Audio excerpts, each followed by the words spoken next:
Good morning student. तो चलिए आज आपके बीच फिर से हम आपके लिए आ गए हैं और एकदम नई जोश से नया स्टार्टिंग है, ठीक ना। चैप्टर वाइज ऑब्जेक्टिव रहेगा डेली आपका एक छोटी सी पैकेज के रूप में, यानी कि छोटा छोटा, यानी कि 10 से 15 क्वेश्चन कॉन्सेप्ट के साथ रहेगा। आप लोग क्या कीजिएगा, बहुत ही अच्छा से एकदम बारीकी से कॉन्सेप्ट के साथ इसको देखिएगा, ना कि रट्टा के थ्रू, ठीक है। सभी लोग को डेली मिलेगा, ये 10 से 15 क्वेश्चन का चैप्टर वाइज मिलेगा रहेगा। क्लियर। तो चलिए आज हम इसको कंटिन्यू करते हैं। पहला क्वेश्चन क्या कह रहा है देखिएगा। तो देखिए कौन सा चैप्टर क्या है, चैप्टर का नाम है क्या, विद्युत आवेश, विद्युत क्षेत्र तथा द्विध्रुव, या इसी को क्या कहते हैं, इसी को क्या कहते हैं, विद्युत आवेश एवं क्षेत्र, इसी चैप्टर का नाम है। देखिएगा इससे क्वेश्चन है, फर्स्ट क्वेश्चन क्या है, किसी अनावेशित वस्तु पर 1 कूलम्ब आवेश होने के लिए उसमें से निकाले गए इलेक्ट्रॉन की संख्या होगी। इलेक्ट्रॉन की संख्या पूछ रहा है, इलेक्ट्रॉन की संख्या पूछ रहा है। देखिएगा क्या पूछ रहा है आपसे, क्यू बराबर, आप लोग क्या जानते हैं, इस तरह से जरा सा देखिए, इलेक्ट्रॉन की संख्या पूछ रहा है। आप लोग क्यू बराबर प्रॉपर्टीज जानते होंगे क्या, क्यू बराबर एन ही होता है, क्यू बराबर एन ही होता है। यहाँ देखिएगा 1 कूलम्ब आवेश, यानी कि क्यू का मान दे दिया है क्या, 1। हम लोग ई का मान, इलेक्ट्रॉन का मान जानते हैं क्या होता है, वो 1.6 × 10⁻19 कूलम्ब होता है ना, बिल्कुल ये होता है। तो यहाँ से एन बराबर क्यू बाई ई कीजिएगा, क्यू का मान 1 रखिएगा, ई का मान ये रखिएगा, तो काट के देखिएगा जो आंसर आपका आएगा ए नंबर, ऑप्शन नंबर ए हो जाएगा आंसर, ठीक ना।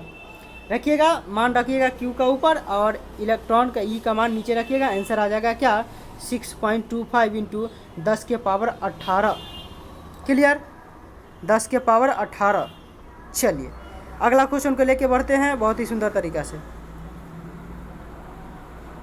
लीजिए क्वेश्चन क्या कह रहा है, क्वेश्चन कह रहा है क्या, किसी अचालक पदार्थ के गोले को, क्या कह रहा है, किसी अचालक पदार्थ के गोले को आवेश देने पर वह विस्तृत होता है। तो क्वेश्चन ही आपका आंसर बता दिया है क्या, जब अचालक बोल ही दिया है तो आवेश उस पर विस्तृत कहाँ होगा, होगा नहीं होगा, इनमें से कोई नहीं। कोई अचालक पदार्थ है, मान लेते हैं अचालक के रूप में पेन, आपका कलम है, अगर कलम पे आवेश दीजिएगा तो क्या कोई प्रभाव पड़ेगा, नहीं ना। तार जोड़िएगा तो कोई प्रभाव नहीं पड़ेगा। तो सतह पर, सतह के अलावा अंदर भी, केवल भीतर, इनमें से कोई नहीं। कलम पे आवेश देने पर विस्तृत ही ना होगा, कुछ नहीं होगा, बिल्कुल इनमें से कोई नहीं। दूसरा का आंसर क्या होगा, ऑप्शन नंबर डी होगा, ऑप्शन नंबर डी होगा, ऑप्शन नंबर डी होगा। चलिए बहुत ही सुंदर तरीका से आगे बढ़ते हैं। अगला क्वेश्चन क्या कह रहा है, दिए गए चित्र में यदि आवेश क्यू पर, कैपिटल क्यू बड़ा वाला क्यू पर कुल प्रभावी बल 0 हो तो कैपिटल क्यू बाई ई का मान क्या होगा। तो देखिएगा कुल प्रभावी बल पूछ रहा है, कुल प्रभावी बल दिए गए चित्र में यदि आवेश कैपिटल क्यू पर कुल प्रभावी बल, अच्छा कहिएगा इधर भी क्यू है इधर भी क्यू है, तो आप इस पे निकाल लो या इस पे निकालो, इस पे निकालो या इस पे निकालो, बात बराबर ही होगा, ठीक ना। तो देखिएगा आप हाइगेंस के सिद्धांत पढ़े थे ना, इसका अध्यारोपण का सिद्धांत क्या निकाले थे, एफ बराबर क्या होता है, F1 + F2 + F3 होता है ना।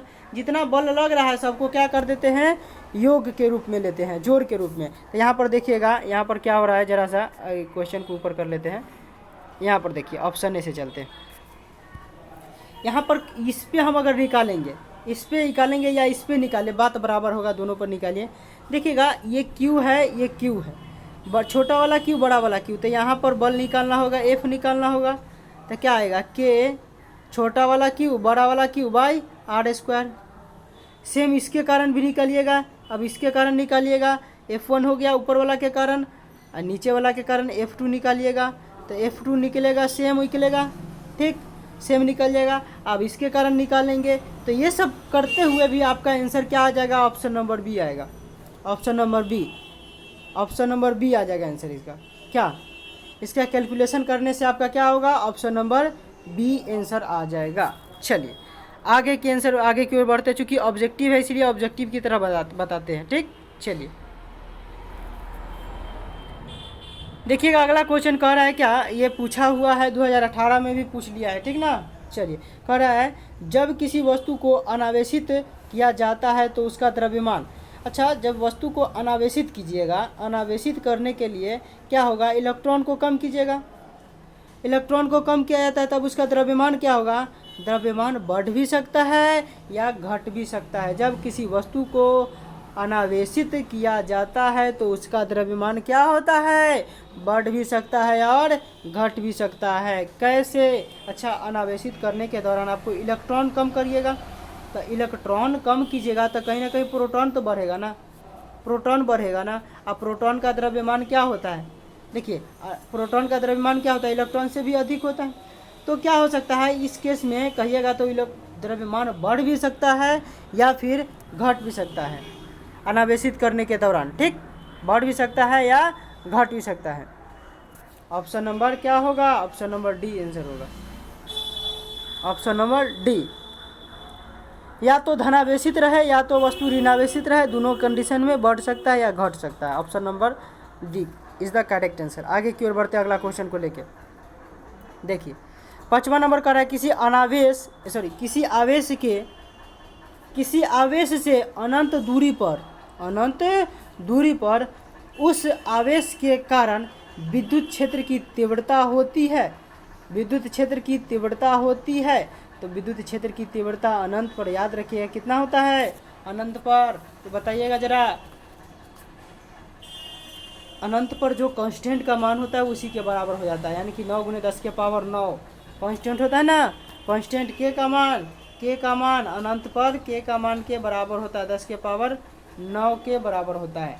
वोल्ट पर मीटर, कहाँ से, तो ई बराबर नहीं देखे थे, dV/dt, ई बराबर dV/ क्या, dx, सॉरी, ई बराबर dV/dx। तो v का वोल्ट, x एक तरह का दूरी है, तो मीटर ऊपर जाएगा पर मीटर, तो क्या होगा, वोल्ट पर मीटर हो जाएगा। और d तो छोटा को दिखाता है, तो मात्रक थोड़ी ना बदलेगा, मात्रक नहीं ना बदलेगा, नहीं बदलेगा। तो ये बराबर dV/dx, तो v का हो गया वोल्ट, x का हो गया मीटर, ऊपर गया पर मीटर, यानी कि option number C is the correct answer. एक सेकेंड सी होगा, हो नहीं, अनंत पर की बात किया, अनंत पर शून्य होता है। अनंत पर क्या होता है, शून्य होता है, ये नहीं हो सकता अनंत पर। अनंत बोला है अनंत दूरी पर, तो अनंत दूरी पर क्या होता है, तीव्रता शून्य हो जाता है। ये तो थोड़ी ना है, फील्ड पूरा दूर तक थोड़ी ना रहेगा, नहीं रहेगा। तो अनंत पर क्या हो जाता है, शून्य हो जाता है क्षेत्र। आगे बढ़िए, अगला क्वेश्चन लीजिए। क्या कह रहा है, यदि दो आवेशों की मूल बिंदु से दूरी बढ़ा दी जाए तो आवेशों के बीच विद्युतीय बल का मान क्या होगा। आवेशों के बीच विद्युतीय बल का मान क्या होगा, यदि दूरी बढ़ा दिया जाता है तो बल का मान। अच्छा, दूरी से बल पे क्या इफेक्ट पड़ता है, देखिएगा F बराबर हम लोग जानते हैं कूलम के नियम से, K Q1 Q2/r²। अच्छा, दूरी बढ़ाने पर बल घट जाएगा क्या, दूरी बढ़ाइएगा, इसको बढ़ाइएगा तो ये नहीं घट जाएगा, क्योंकि एक दूसरे के व्युत्क्रमानुपाती है। तो बिल्कुल दूरी बढ़ाने से F घट जाएगा, दूरी ऊपर जाएगा तो बल नीचे आएगा, क्योंकि एक दूसरे के उल्टा है, इसलिए। चलिए ऑप्शन नंबर क्या हो जाएगा, ऑप्शन नंबर बढ़ जाएगा, घट जाएगा, बल क्या हो जाएगा, घट जाएगा, यानी कि option number B is the correct answer. Option number B is the correct answer. यदि दो आवेशों की मूल बिंदु से दूरी बढ़ा दी जाए तो आवेशों के बीच विद्युतीय बल क्या होगा, घट जाएगा, बल क्या होगा, घट जाएगा। ठीक, चलिए आगे बढ़ते हैं अगला क्वेश्चन को लेके। अगला क्वेश्चन कह रहा है क्या, देखिएगा अगला क्वेश्चन, आवेश A एवं B एक दूसरे को आकर्षित करती है। समझिएगा क्वेश्चन को, आवेश A एवं B एक दूसरे को क्या करता है, आकर्षित करते हैं। फिर क्या कह रहा है, आवेश B एवं C भी एक दूसरे को आकर्षित करता है, तब A एवं C क्या करेगा, तो A एवं C क्या करेगा, एक दूसरे को प्रतिकर्षित करेगा। क्यों, एक दूसरे को प्रतिकर्षित करेगा ना, A B एक दूसरे को आकर्षित कर रहा है, रीजनिंग की तरह क्वेश्चन है, A B एक दूसरे को आकर्षित कर रहा है, तो प्लस माइनस होगा तभी आकर्षित हो रहा है, और B C भी आकर्षित कर रहा है, तो ये भी प्लस माइनस हो रहा है। चलिए तब A C क्या होगा, A और C दोनों को प्रतिकर्षित करेगा, A और C क्या होगा, एक दूसरे को प्रतिकर्षित करेगा। Option number B is the correct answer, B is the correct answer. चलिए अच्छी बात है, अगला क्वेश्चन को लेके बढ़ते हैं, अगला क्वेश्चन को लेके बढ़ते हैं बहुत ही अच्छा से। लीजिए अगला क्वेश्चन क्या कह रहा है, अगला क्वेश्चन कह रहा है एक अनावेशित धातु कण को एक धनावेशित धातु प्लेट के नज़दीक लाया जाता है। एक अनावेशित धातु कण को एक धनावेशित धातु कण के नज़दीक लाया जाता है। धातु कण पर विद्युत बल होगा, विद्युत बल कैसा होगा धातु कण पे, धातु कण पे विद्युत बल कैसा होगा, तो विद्युत बल प्लेट की तरफ होगा। कैसा होगा, प्लेट की तरफ होगा। किसे की तरफ होगा, तो प्लेट की तरफ होगा, प्लेट की तरफ होगा। किसकी तरफ होगा, तो प्लेट की तरफ होगा। चलिए अगला क्वेश्चन लेके आगे बढ़ते हैं। चलिए लीजिए अगला क्वेश्चन कह रहा है क्या, देखिएगा एक बिंदु आवेश को एक दूसरे बिंदु आवेश Q के चारों तरफ वृत्ताकार पथ पर घुमाया जाता है। वृत्ताकार पथ पे क्या किया जाता है, घुमाया जाता है। तो कह रहा है विद्युत क्षेत्र के द्वारा किया गया कार्य क्या होगा। तो बताइएगा किया गया कार्य क्या होगा। तो जब वृत्ताकार पथ पे लगा गोल गोल घुमा रहे हैं, तो गोल गोल घुमाने पर पथ की कार्य, अच्छा देखिए यहाँ से स्टार्ट किए, यहाँ से आके यहाँ पर ही फिर, तो कार्य किया कहाँ, अरे दूरी कुछ रहेगा तब तो कार्य निकलेगा।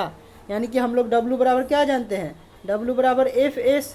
एस क्या है, विस्थापन है, तो विस्थापन यहाँ पर शून्य है, विस्थापन शून्य है तो क्या होगा, कार्य भी शून्य। ये अगर जीरो है तो ये भी जीरो हो जाएगा। एफ देखिएगा यहाँ से कार्य निकालिएगा, क्या कार्य निकालिएगा, क्या देखिएगा W बराबर हम लोग जानते हैं F इंटू एस। एस क्या है यहाँ पर, यह एस कह रहा है जीरो, तो एस जीरो, तो F गुने जीरो, यानी कि W का मान क्या होगा, W बराबर क्या हो जाएगा, जीरो।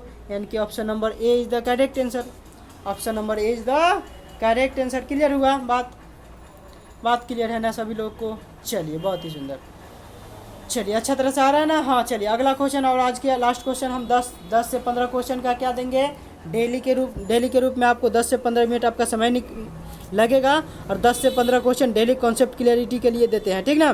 करते चलिएगा, कोई अधिक समय नहीं